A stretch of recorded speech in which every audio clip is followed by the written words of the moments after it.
Oke, hari ini kita masuk ke materi constraint satisfaction problem.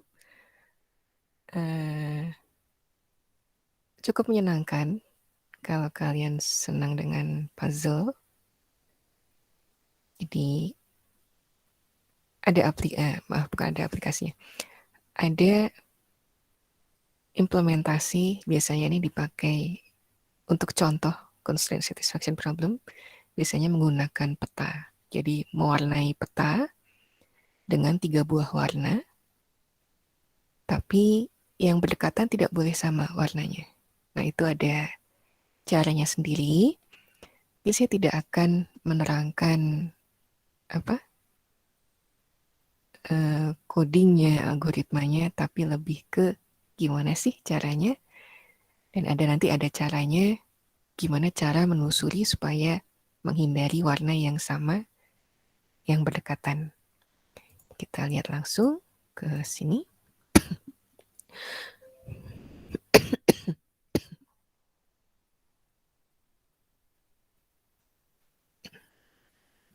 Sudah terlihat slide-nya?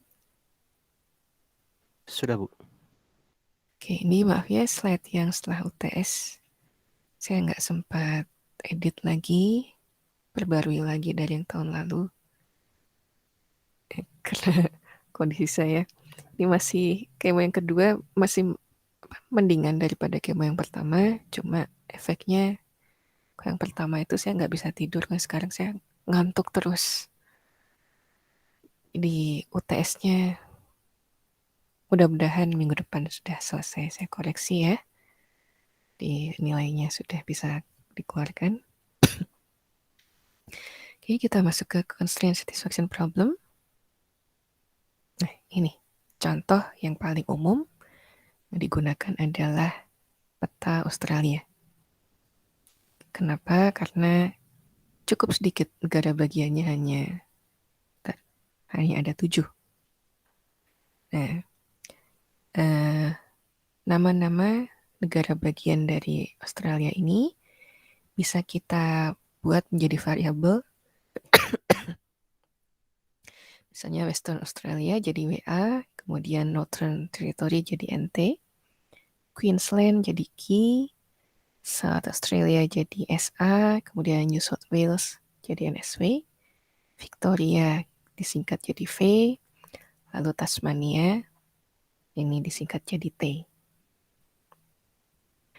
Yang diminta adalah mewarnai peta Australia ini dalam warna merah, hijau, dan biru.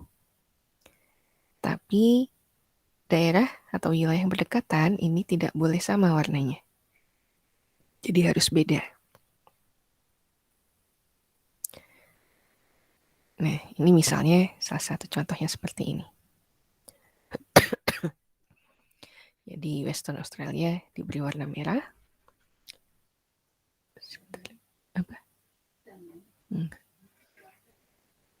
Kemudian Northern Territory hijau, South Australia jadi biru, kemudian Queensland merah, New South Wales hijau, Victoria merah, Tasmania hijau.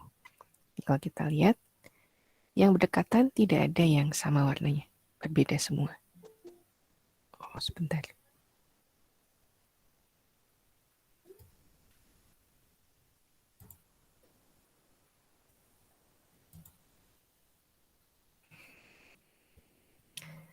Nah,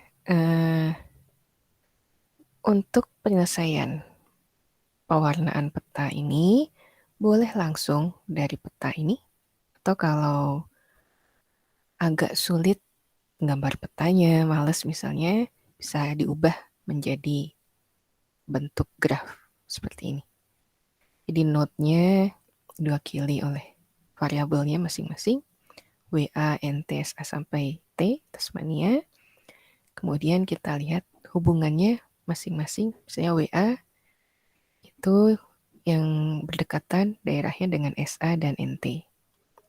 NT dengan WA dan SA, kemudian Q dengan SA dan NT. Atau kita lihat SA di sini berhubungan dengan semuanya kecuali Tasmania. Sebentar.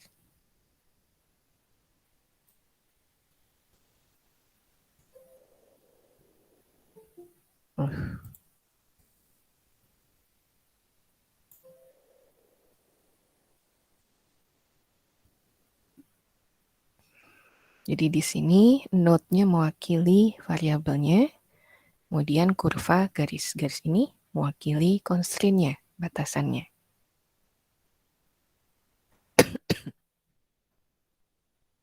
Nah, mungkin kalau melihat ini bingung ya, karena berkaitan dengan variabel diskrit, domainnya, kemudian domainnya ada yang hingga, ukurannya sampai berapa, kemudian tak hingga. Nah, tidak akan membahas masalah domain dan ukurannya, tapi di sini yang dibahas adalah contohnya, misalnya untuk variabel yang diskrit, untuk domain yang hingga, ini aplikasinya antara lain constraint satisfaction problem yang boolean, termasuk kepuasan boolean. Kemudian kalau yang tak hingga, infinite, ini misalnya untuk menentukan jadwal kerja. Misalnya untuk misalnya variabelnya adalah hari mulai dan hari selesai untuk setiap kerjaan. Jadi kalau kalian misalnya nanti tugas akhir nih, kalau mau iseng pakai constraint satisfaction problem bisa. Jadi mulai dari pengajuan proposal TA sampai nanti selesai hingga dinyatakan lulus sidang TA-nya atau mau sampai sidang yudisium bisa menggunakan ini. Jadi startnya pengajuan proposal TA, kemudian nanti jadwalnya apa saja, jadwal kerjaannya, TA-nya, sampai selesai di sidang yudisium. Kemudian kalau batasannya linear untuk domain tak hingga, ini bisa diselesaikan. Tapi kalau non-linear, itu sulit untuk diselesaikan. Satu lagi variabelnya yang continue. Ini dipakai aplikasinya untuk teleskop Hubble, untuk observasi, misalnya bintang atau nebula atau benda ruang angkasa lainnya, kapan sih waktu mulai dan kapan waktu selesainya. Karena untuk observasi objek tertentu, itu ditentukan waktunya. Jadi tidak bisa terus-menerus karena harus bergantian untuk mengamati objek yang lain. Jadi untuk teleskop Hubble, ini biasanya observasinya menggunakan constraint satisfaction problem juga. Kemudian constraint atau batasan yang linear ini bisa diselesaikan dalam waktu poly waktu yang banyak dengan metode LP. Nah, kemudian ada catatan di sini variasi batasannya atau constraint-nya. Kalau yang unary, ini variabelnya single. Misalnya South Australia tidak sama dengan hijau. Kemudian kalau yang biner ini melibatkan pasangan variabel. Misalnya South Australia tidak sama dengan West Australia. Kemudian ada juga yang melibatkan 3 atau lebih variabel. Contohnya adalah batasan untuk kolom crypt arithmetic. Kemudian misalnya tadi untuk mewarnai petanya, ada preferensi dari kitanya sendiri. Misalnya ingin memilih merah daripada hijau.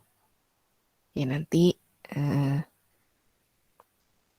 ujung-ujungnya sih nanti ada masalah optimisasi constraint. Tapi itu bisa diselesaikan dengan metode ada 2, backtracking dan forward checking. Nah, ini contoh untuk crypt arithmetic.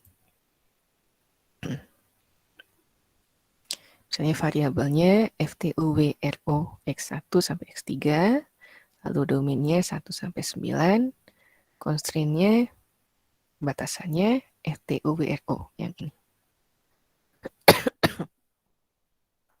Ada lagi O ditambah O sama dengan R tambah 10X.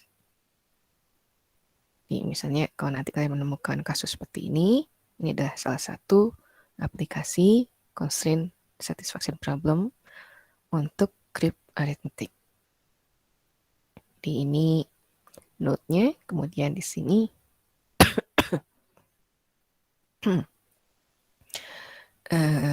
kurvanya tadi mewakili constraint-nya, batasannya.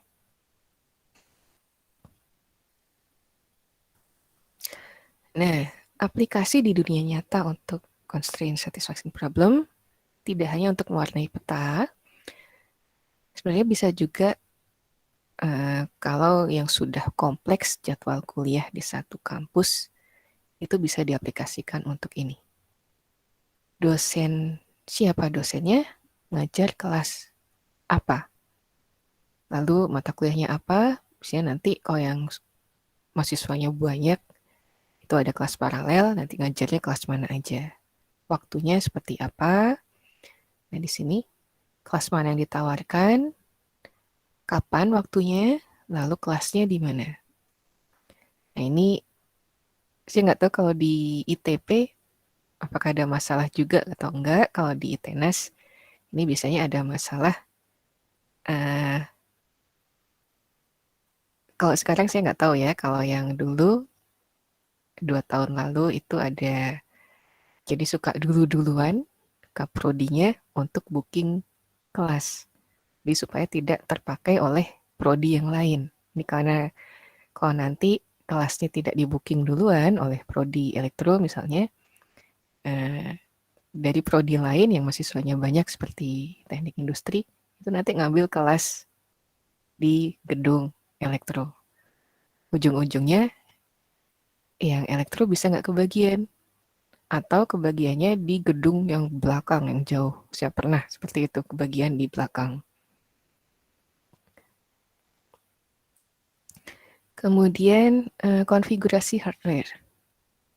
Jadi kalau misalnya ada yang hobi untuk mendesain PCB, constraint satisfaction problem ini bisa diaplikasikan untuk konfigurasi hardware, untuk optimisasinya.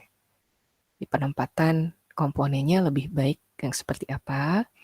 Kemudian kalau ukuran PCB-nya tertentu, tidak bisa besar, harusnya diperkecil, ini bisa menggunakan bantuan CSP. Lalu spreadsheets,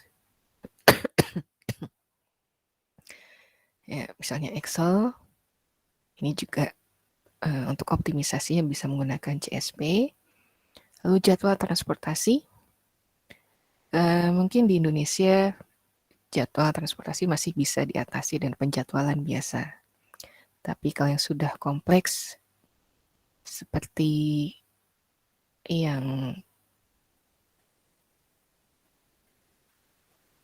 saya tahu di Inggris ya, di London, underground atau subway, kereta bawah tanah, itu saya merasakan sendiri, karena beberapa kali pernah ke London untuk ngurus misalnya perpanjangan paspor, atau kadang main juga sih sama teman-teman, ketemuan kalau ada teman SMA yang kebetulan ada workshop ke London, jadi mau nggak mau janjian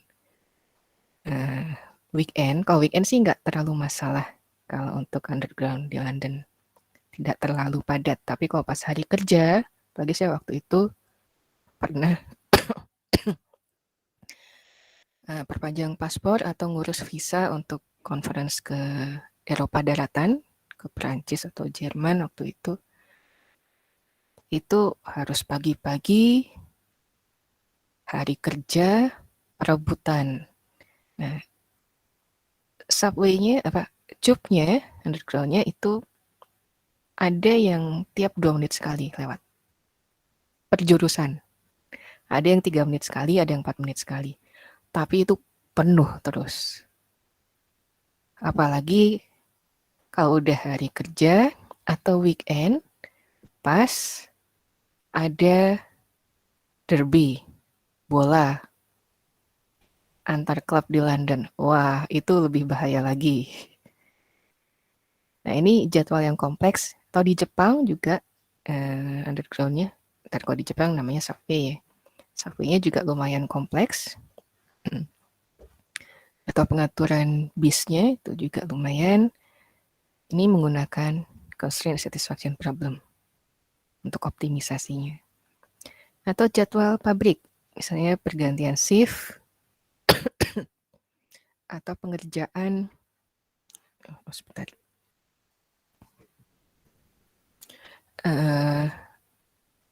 Misalnya kalau saya pernah waktu itu kunjungan ke LG, jadi selain mengerjakan chip atau maaf atau barang elektronik produksi LG sendiri, kadang ada permintaan khusus untuk membuat chip khusus, bisa untuk produk LG-nya atau bisa juga untuk produk merek lain. Nah, yang khusus-khusus itu biasanya disisipkan ke jadwal yang generalnya, yang umumnya. Itu agak lumayan mengganggu jadwal yang umum. Jadi mau nggak mau ada optimisasi penjadwalan pekerjaan, misalnya hanya untuk 3 bulan saja. Nah, itu harus seperti apa optimisasinya. Kemudian ada juga untuk aplikasi floor planning. Ini untuk gedung-gedung pencakar langit. Kemudian kalau nanti penggunaannya, misalnya yang bawah untuk ruang untuk pertemuan atau bisa disewakan untuk pesta pernikahan dan lain-lain. Kemudian lantai berapa sampai berapa itu untuk perkantoran. Kemudian lantai berapa sampai berapa misalnya untuk apartemen. Lalu yang lantai teratas ada yang untuk kondominium atau restoran misalnya. Nah, ini untuk optimisasinya juga bisa menggunakan CSP. Dan masih banyak lagi sebenarnya. Nah, mungkin daripada melihat ini bingung, lebih baik kita langsung ke metode yang pertama sekarang, backtracking search. Ini sebentar.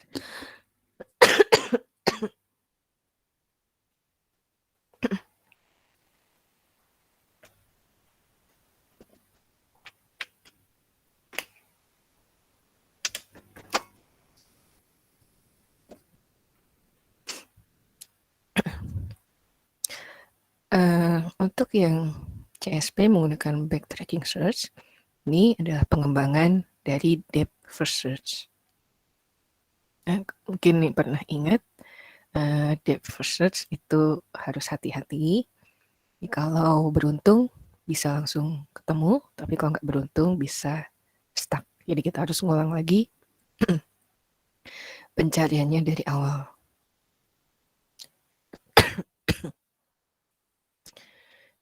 Nah, ini kalau ada yang mau aplikasi untuk codingnya, ini algoritmanya atau pseudocode-nya bisa digunakan.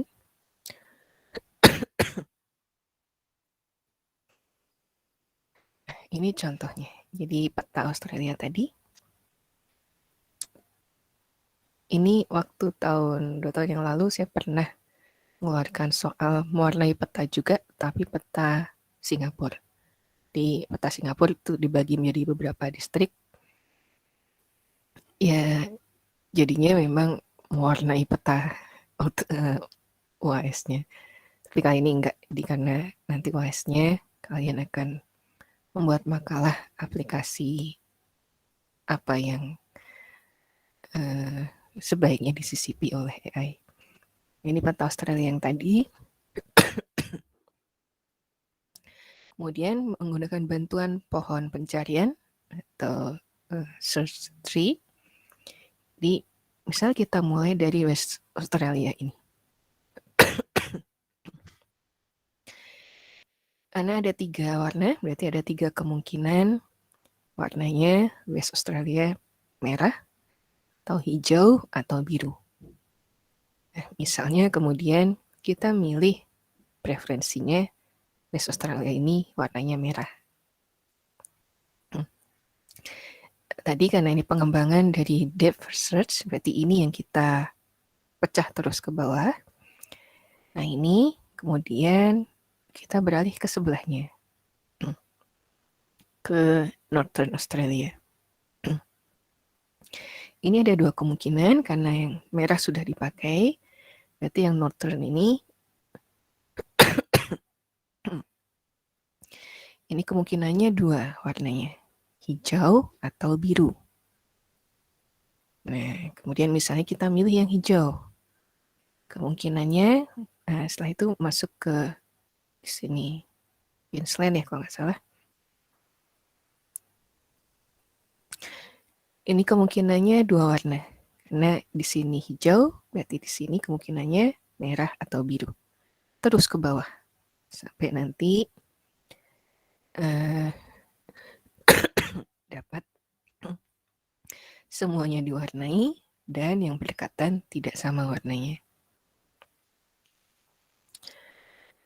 Nah, cuma tadi karena depth first search ada kemungkinan gagal, jadi gimana sih caranya supaya backtracking, metode backtracking tadi bisa ditingkatkan efisiensinya, lebih cepat ketemu untuk pewarnaannya.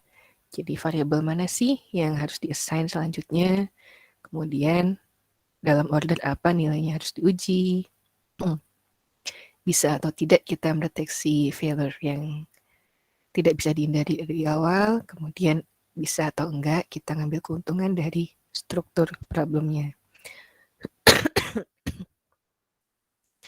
Nah, ini ada beberapa metode efisiensi.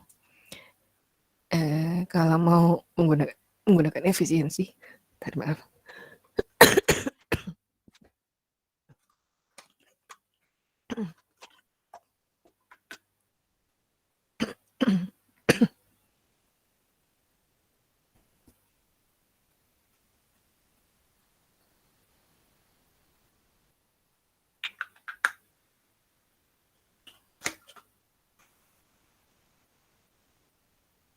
Jangan dipaksakan, Bu. Ya, nggak apa-apa.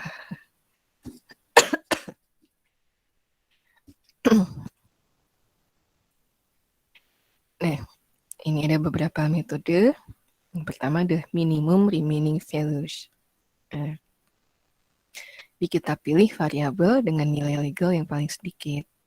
Misalnya di sini merah dan kita beri warna hijau. Kemudian daripada milih yang ini, mungkin kita lebih baik pilih yang bawah dulu ini, South Australia ini. Merah sudah terpakai, hijau sudah, berarti ini kita kasih warna biru. Atau bisa juga menggunakan degree heuristic.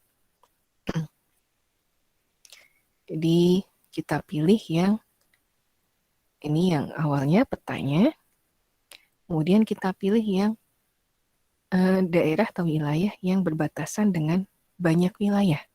Kita lihat di sini yang South Australia berbatasan dengan yang ini juga, ini juga, ini juga, ini juga. Jadi ada 5 perbatasan. Jadi kita mulai dulu dari yang ini, dari yang batasnya paling banyak. Misalnya kita kasih warna biru, kemudian setelah itu boleh kita geser yang atas dulu, misalnya ini warna hijau, kemudian ke sini warna merah, lalu nanti di sini misalnya hijau, lalu di sini merah lagi misalnya. Atau bisa juga menggunakan least constraining value. Jadi dari peta yang awal, kemudian kita milih yang ini dulu, yang West Australia dulu. Setelah itu ke North Australia, kita kasih warna. Nah, kemudian kita lihat kemungkinannya. Yang Queensland ini Kalau dikasih merah, kira-kira nanti nilainya, value-nya berapa? 1 atau 0. Kemudian kalau kita kasih biru, 1 atau 0. Nah, 1 atau 0 ini nanti berpengaruh ke daerah wilayah yang lainnya. Jadi kita pilih yang nilainya paling sedikit pada variabel yang tersisa. Misalnya di sini merah, di sini nanti masalah nggak warna biru. Atau warna, karena nggak mungkin warna hijau dan merah. Kalau ini kita kasih warna biru, ini karena berbatasan dengan di sini warna biru, di sini warna hijau, di sini warna merah, berarti ini dikasih warna apa? Ini nanti bisa jadi bahan pertimbangan kalau kita kasih bantuan nilai. Kemudian ada juga menggunakan forward checking. Jadi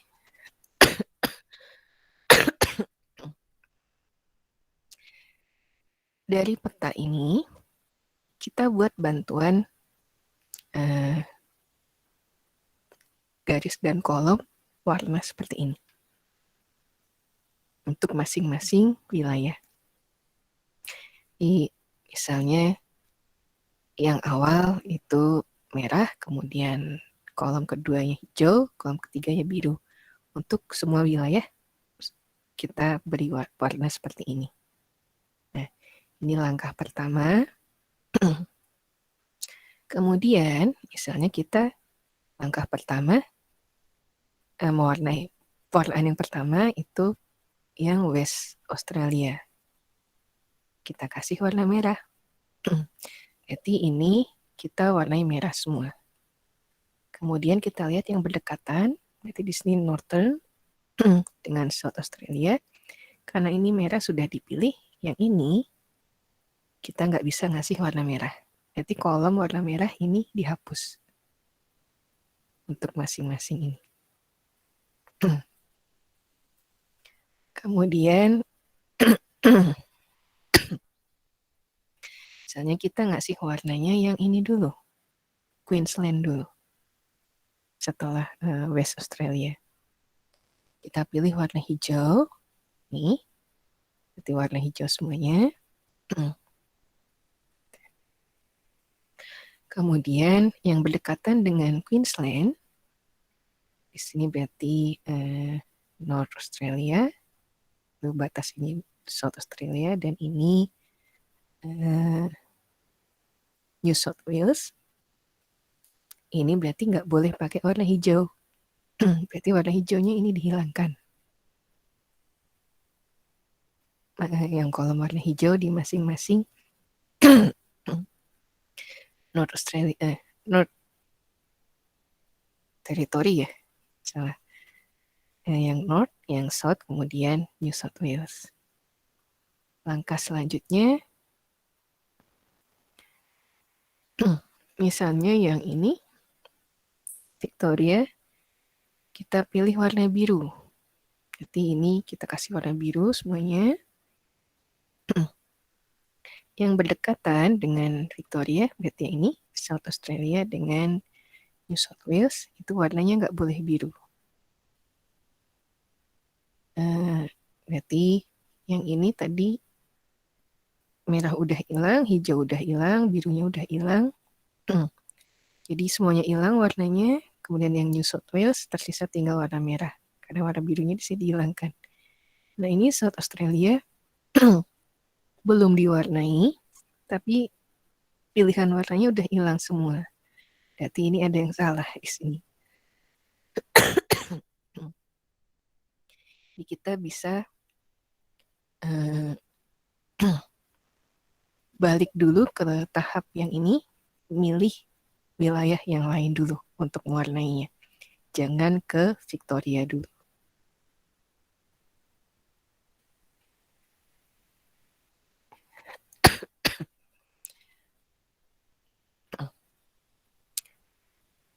Nah, dari kasus yang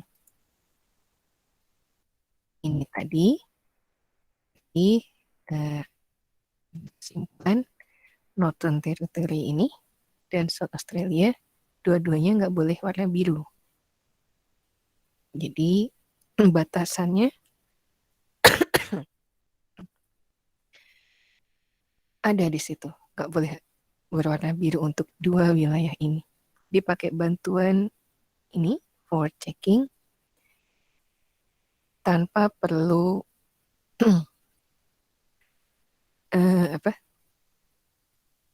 membuat pohon pencarian yang tadi yang depth first search itu, lalu bikin gambar petanya masing-masing. Ini lebih enak yang seperti ini. Jadi kalau ada kesalahan, kasus seperti ini tadi, itu kita bisa menghapus satu tahap untuk kembali cek lagi. Oh ternyata tahap yang kalau ini Victoria diwarnai warna biru dulu, itu nggak bisa. Jadi harus yang lain dulu. Kemudian kalau ini ada juga metode arc konsistensi. Mungkin ini agak membingungkan. Jadi lebih enak yang forward checking murni. Kalau ini bantuannya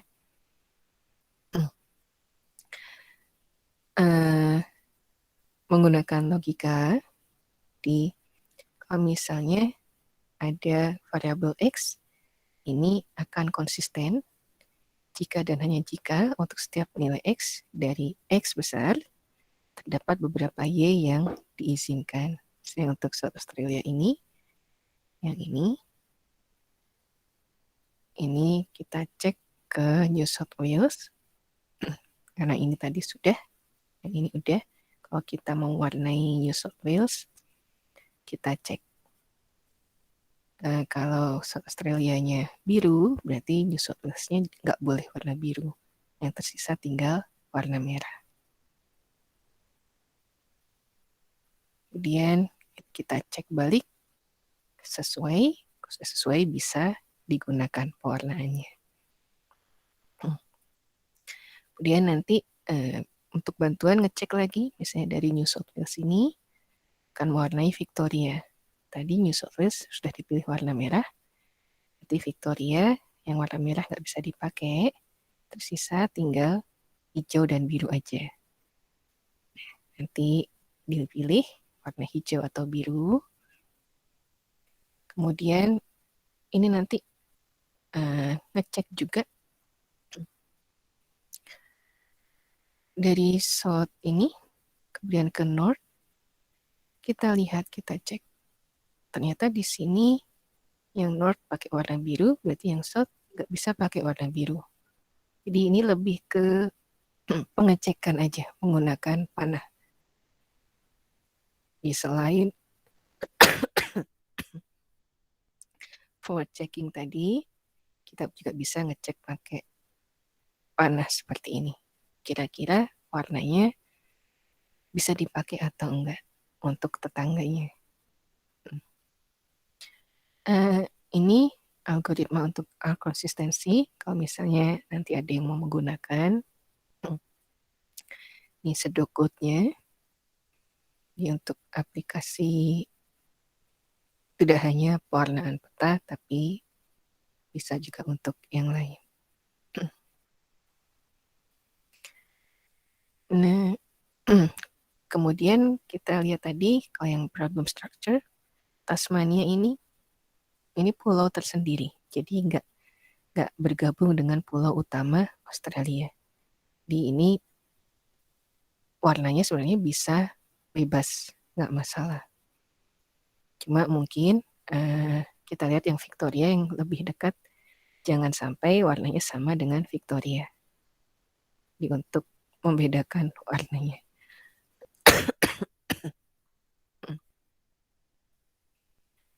Nah ini hanya contoh untuk problem structure. Kalau ada kasus seperti Tasmania ini,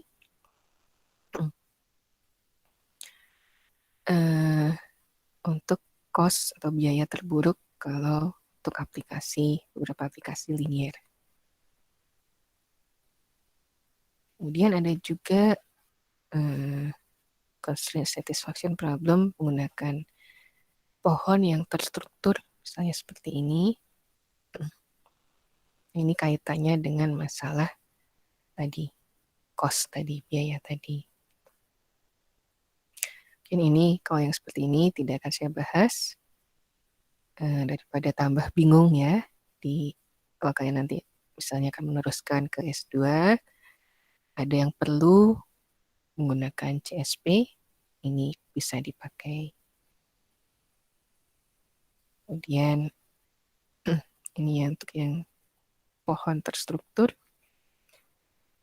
Nah, ini kalau kasusnya ke peta Australia tadi untuk pohon terstruktur, tapi pendekatan. Jadi yang South Australianya kita buang dulu. Jadi untuk kalau di coding supaya mempercepat pencariannya, warnanya yang lebih tepat yang mana. Nanti yang South Australia itu kita lepas dulu. Dan ini lebih ke masalah logic programmingnya. Oke, mungkin saya akan contoh satu contoh yang cukup kompleks. Mungkin tidak terasa kalau di Indonesia karena kalau di Indonesia tidak pengungkapan kadang kita kadang teman-teman saya, kalau saya sih terus terang, kalau sudah ada satu rapat, ikuti rapat lagi, jadi ada 2 rapat itu pusing dengernya. Jadi teman-teman saya ada yang bisa mengikuti sampai 4 rapat sekaligus dalam satu waktu. Nah, kalau di luar, di Eropa, saya nggak tahu kalau negara Asia lainnya ya, kalau di Eropa itu strict. Jadi kalau orang hanya mengikuti satu rapat, ya udah satu itu aja. Tidak mau diganggu dengan rapat yang lain. Dulu waktu saya S3 di Inggris itu juga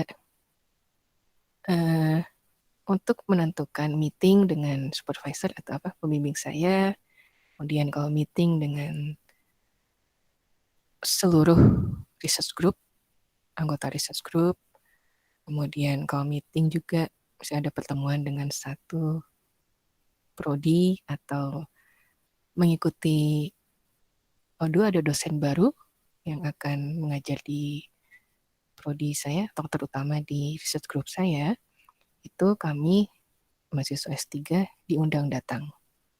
Kita memberi penilaian, cocok nggak orang ini jadi dosen yang nantinya akan juga membimbing mahasiswa S3 di research group. Kalau misalnya visinya kurang cocok atau ada hal yang ini kayaknya orang ini nggak akan bisa berbaur dengan kita, ya itu kita ngasih penilaian dengan objektif. Yang ujung-ujungnya akan ditolak, tidak bisa jadi dosen di research group. Kemudian ada juga misalnya rapat sama mahasiswa S3 aja dengan prodi-prodi lain, jurusan lain. Di ketemuan, lintas prodi, kemudian tukar pikiran, ternyata kalau di field of bidang ilmu yang ini ada masalah seperti ini, bisa nggak kita bantu dari computer science? Atau misalnya saya waktu itu karena risetnya swarm robotik, jadi robot-robot kecil dalam jumlah banyak untuk aplikasi bikin jembatan menggunakan robot. Nah, itu saya perlu tahu prinsip bangun jembatan. Jadi saya mau nggak mau belajar masalah struktur dari orang sipil dan juga masalah material. Gimana sih bentuk jembatan? Dan kalau menggunakan robot itu nanti ada masalah robotnya nyambung, itu kan nanti pasti ada masalah. Jadi kalau misalnya batangan besi, kalau panjang itu kan nanti pasti bengkok tuh, kalau tidak ada penyangga di ujung. Ataupun kalau ada penyangga di ujungnya, tengah-tengahnya juga pasti ada yang tertarik oleh gravitasi. Nah, itu perlu diperhitungkan. Di meeting juga dengan orang-orang teknik sipil, dan ada juga teman-teman yang risetnya berkaitan dengan astronomi. Jadi mereka juga ada meeting dengan teman-teman astronomi atau dengan dosen astronomi. Kemudian teori evolusi, misalnya teman saya ada yang ini teori evolusi, tapi lebih ke masalah evolusi peradaban. Di itu mau nggak mau dia harus ketemu dengan orang-orang sejarah juga, dengan arkeologi, atau yang kimia, atau yang evolusi bahasa. Jadi sebenarnya lintas bidang ilmu. Nah, karena banyaknya meeting, biasanya kita sudah difasilitasi oleh Microsoft Outlook itu. Jadi kalau ingin meeting hari apa, jam berapa, kemudian mengundang orang-orang tertentu, kita bisa lihat jadwal orang lain. Oh ternyata sudah ada jadwal, berarti nggak bisa di jam itu, harus kita geser. Kalau sesama mahasiswa sih masih nggak masalah. Yang repot kalau meetingnya dengan profesor yang punya jabatan. Oh itu mereka jadwal meetingnya padat. Jadi harus kadang ya minta ke sekretarisnya untuk penjadwalan. Jadi nggak bisa kita yang minta langsung. Kemudian kalau di kampus saya dulu, kita bisa booking ruang kelas untuk rapat atau ruang rapat kecil. Jadi orang tidak akan mengganggu masuk ke ruangan tersebut. Yang akan rapat berapa orang, itu nanti kita booking ruangan rapatnya untuk berapa orang. Nah ini juga bisa dipakai kalau di luar biasanya ada Perhimpunan Pelajar Indonesia. Kebetulan di kampus saya, Perhimpunan Pelajar Indonesia Southampton, itu biasanya setiap bulan suka ada pengajian. Jadi kita booking ruangan besar untuk pengajian bulanan biasanya. Kemudian milih, karena di dalam kelas nggak boleh makan di dalam, jadi kalau minum sih nggak masalah. Jadi kalau makan hanya ruang-ruang kelas tertentu. Kalau misalnya kebagian ruang kelas yang nggak boleh makan di dalam, nah bersihinnya repot ya. Terutama makanan Indonesia kan, kalau yang sudah berkuah berbumbu, kalau ada yang jatuh, apalagi pengajian ada anak-anak juga, nah itu repot. Jadi misalnya makanan, kita milih ruangan yang di depannya ada common room atau ruangan bersama yang bebas digunakan setiap orang. Nah kadang ada mahasiswa lain atau mahasiswa asli orang Inggris yang, oh itu makanan apa ya, kita ajak makan juga. Jadi mereka merasakan masakan Indonesia. Kemudian ruangan rapatnya perlu ada proyektor atau tidak misalnya, atau hanya meja saja perlunya, atau perlu proyektor, atau perlu sound system, atau lain-lain. Kemudian apakah rapatnya berulang tiap minggu? Kalau yang berulang tiap minggu biasanya kalau saya dengan pembimbing saya itu di ruangan pembimbing, jadi nggak masalah, nggak perlu booking ruangan.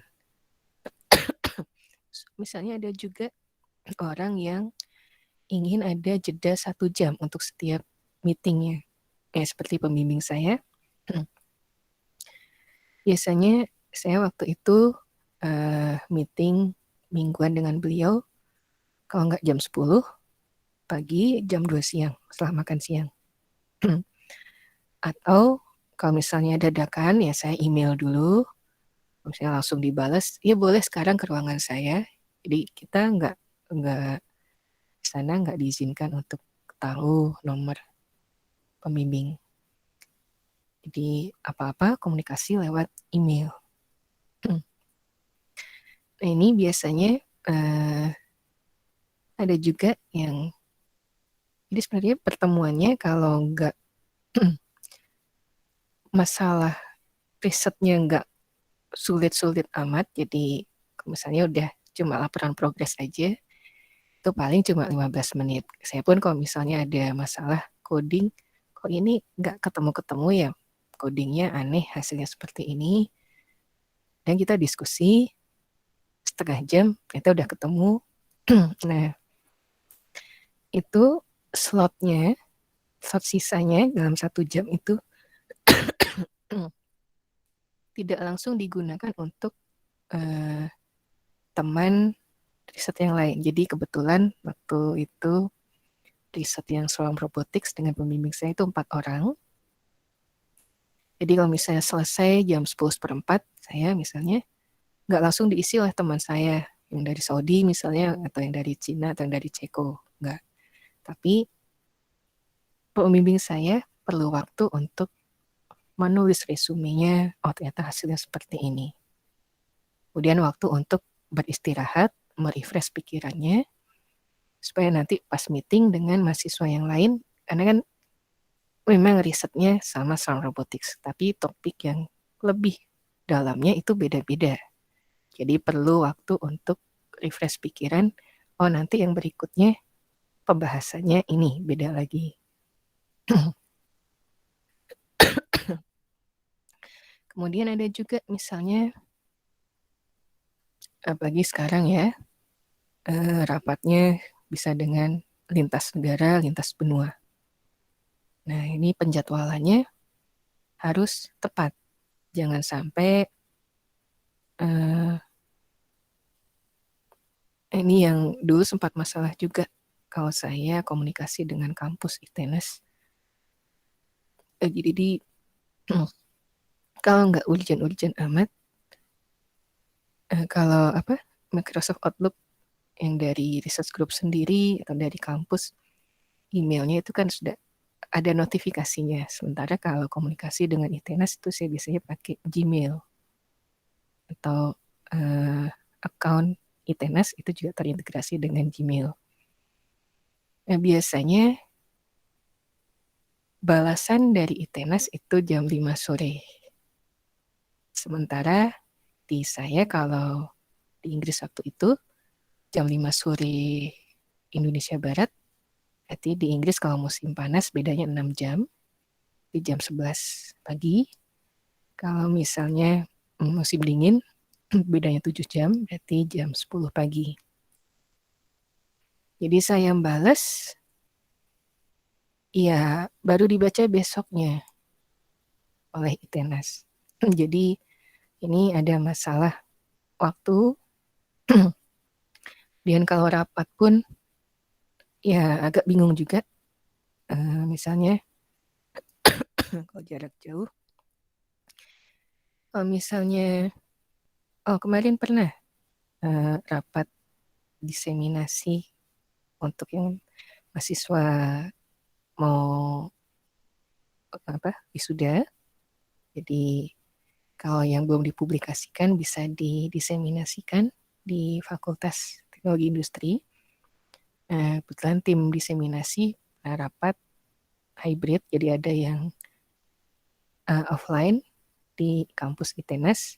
Saya kebetulan memilih online karena saya dalam setahun ini nggak boleh offline, jadi harus online kerjanya. Dan ternyata ada 1 orang dari dosen IF yang sedang di Swiss. Di rapatnya waktu itu jam 10 pagi, beliau di sana masih jam 4 pagi, jadi kebetulan sudah musim gugur, jadi agak-agak belum subuh juga, jadi bangun sebelum subuh untuk rapat. Nah ini yang perlu hati-hati kalau rapat dengan orang-orang lintas negara atau lintas benua. Jangan sampai ada yang kemalaman. Yang repot memang kalau misalnya dengan Amerika, karena beda waktunya 12 jam. Kalau di kita pagi, di sana sore, kebalikannya. Kita siang, di sana malam. Itu yang agak bingung. Kemudian misalnya ada juga yang ini. Kalau orang di Eropa itu kalau ada yang gak suka ke orang lain itu terang-terangan. Jadi misalnya Bob ini gak suka ke Gary. Jadi dia hanya akan datang rapat kalau Gary gak datang. Nah ini yang bikin bingung kalau ada kasus seperti ini. Yang untungnya sih selama saya sekolah gak ada. Kemudian ada juga yang punya preferensi. Saya cuma akan menghadiri rapat maksimum 3 aja dalam satu hari. Kalau lebih banyak lagi, pusing. Nah ini berarti kan jadwalinnya harus ekstra juga. Dan ada juga, misalnya ada pekerjaan, saya perlu rapat sebelum deadline. Nah ini sebelum deadline-nya tuh berapa hari sebelum deadline-nya, atau berapa jam sebelum deadline misalnya. Ada juga yang kalau yang bebas, tidak perlu kerja on the spot di kantor. Nah ini misalnya ada yang ingin di luar kantor, rapatnya sambil minum kopi misalnya. Nah sekarang juga banyak yang seperti itu. Apalagi kalau startup atau orang-orang arsitek desain itu biasanya lebih milih rapat di kafe ya. Nah, saya tahu karena adik saya seperti itu. Nah, ini ada yang lebih senang rapat di dekat rumah atau kantor. Jadi rapatnya nggak di kantor, nggak WFH juga, tapi milih di kafe atau di restoran. Ada yang seperti itu juga. Atau saya waktu itu juga pernah meeting, kebetulan pembimbing saya itu pembimbing utamanya pensiun, jadi saya mahasiswa terakhirnya yang kebetulan lulusnya setelah beliau pensiun. Jadi mau nggak mau beliau sudah nggak punya kantor, di rapatnya ya waktu itu di Costa Coffee. Jadi Costa itu seperti Starbucks, tapi kalau di Inggris lebih populer Costa daripada Starbucks. Jadi kalau yang sudah merasakan Costa, kalau nggak salah ada di Terminal 3 Soekarno-Hatta, itu jauh lebih enak daripada Starbucks. Starbucks itu rasanya agak aneh. Nah, ini contoh penjadwalan rapat yang sudah kompleks, yang perlu menggunakan constraint satisfaction problem. Selain yang masalah tadi jadwal pekerjaan atau jadwal kuliah dan lain-lain. Mungkin ini ringkasannya aja. Di CSP ini bisa digunakan untuk problem atau masalah yang khusus. Tentunya kita harus membuat variabelnya dulu untuk membantu penyelesaian masalahnya. Kemudian untuk CSP kita bisa menggunakan backtracking di pengembangan dari depth first search. Nah, untuk optimisasinya, bantuan supaya backtrackingnya tidak menemui jalan buntu, kita bisa menggunakan seleksi nilai heuristik misalnya, atau forward checking, atau misalnya bantuan menggunakan R konsistensi, atau pohon yang terstruktur. Mungkin itu aja untuk constraint satisfaction problem. Ada yang ingin didiskusikan dulu atau enggak?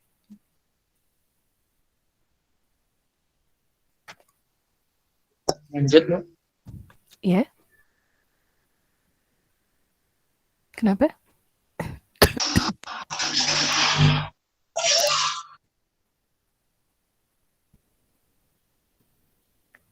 Bentar. Suaranya nggak jelas, kenapa? Belum ada, Bu. Belum ada. Oke. Bu, maaf boleh bertanya? Mm-mm. Tapi lebih ke yang untuk tugas makalah nanti Mm-mm. itu kita jadi dari alat-alat yang udah ada terus ditambahin AI atau kita boleh kayak ngerancang baru tapi ada apa kontribusi pakai AI-nya juga gitu. Alat yang sudah ada ditambah AI boleh. Kalau mau merancang, cukup nggak waktunya? Bikin Bu? kayak dulu gitu Bu, waktu masih apa ya, Megatron gitu. Oh, boleh, boleh Jadi aja. lebih ke pas yang UTS-nya kan lebih ke kita bikin idenya dulu aja. Mm-mm. Jadi ya kayak gitulah, lebih ke proposal kasar gitu. Boleh seperti itu juga. Nah, ya, baik. Terima kasih, Bu. Sama-sama. Ada lagi?